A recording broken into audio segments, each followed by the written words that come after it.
الرحيم. بسم الله الرحمن الرحيم.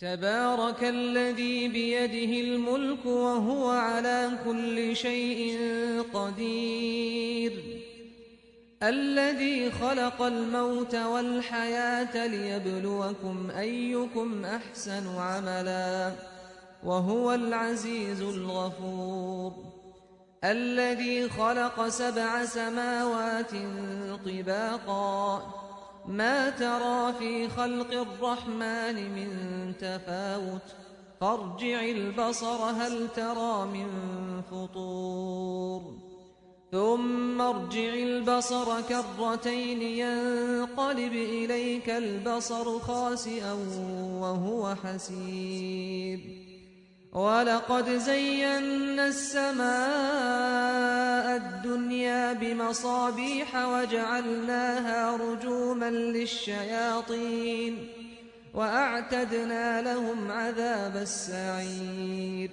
وللذين كفروا بربهم عذاب جهنم وبئس المصير.